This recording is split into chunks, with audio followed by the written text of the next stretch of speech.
සුබ දවසක් 2025 මැයි 14 සිදුවෙනා වූ ගුරු ග්‍රහ මාරු මීන ලග්න ඔබට කෙසේ බලපාවිදයි සලකා බලමු. ගුරු ග්‍රහයා ඔබේ 4 වෙනි භාවයට පැමිණේ. ගුරු ඔබේ 1ට සහ 10 වෙනිට අධිපතිත්වය දරන්නේය. ඔබට නව රැකියා හා තනතුරු ලැබෙනු ඇත. උසස් සීමෙන්ම වැටුප් වැඩිවීමද සිදුවනු ඇත. රැකියා ස්ථානයේ ඔබට ප්‍රියමනාප තැනක් වනු ඇත. ඔබේ ආදායම් තත්ත්වය ඉහළ යනු ඇත. ඔබේ ප්‍රේම සම්බන්ධතා මෙන්ම විවාහ ජීවිතයේදී කිය යුතු අන්දමේ අශුභතාවයක් නොපෙන්වයි. අලුතෙන් නිවාස ඉඩකඩම් මිලදී ගැනීමේ බලාපොරොත්තුෙන් පසු වූයේ නම් ඒ සඳහා ශුභදායක කාලයක් ලෙස සඳහන් කළ හැකි වේ.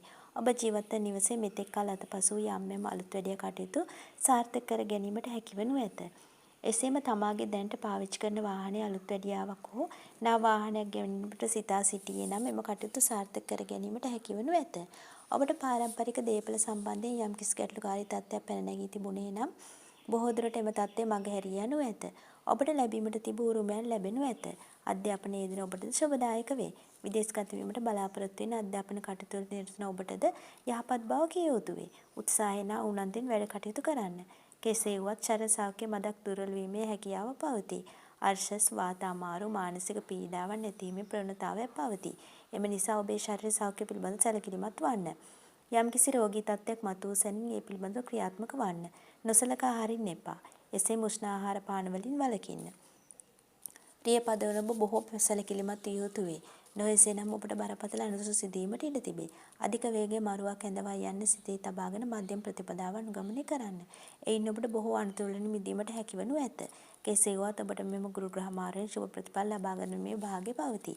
එම නිසා ඔබ කරන සෑම වැඩක්ම සිහි කල්පනාවෙන් හා උත්සාහයෙන් උනන්දුවෙන් කරන්න. ඔබට ජයග්‍රහණය ලබාගත හැකිවනු ඇත. මා මේ ප්‍රකාශ කළේ පොදුවේ සියලු මීන ලග්න හිමියන්ට පලාපල විස්තරයකි.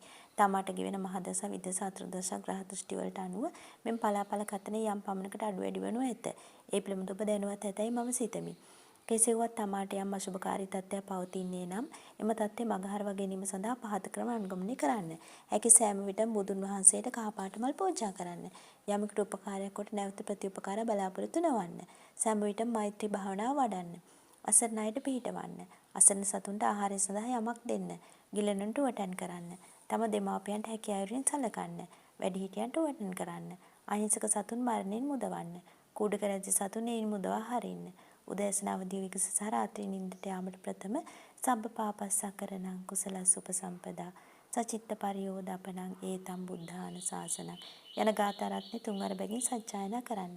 මා මේ ප්‍රකාශ කළ කරුණු ඔබට යම් පමණකට හෝ ප්‍රයෝජනවත් වූ අය සිතෙන්නේ නම් ලයික් කරන්න, කමෙන්ට් කරන්න, සබ්ස්ක්‍රයිබ් කරන්න, ෂෙයා කරන්න.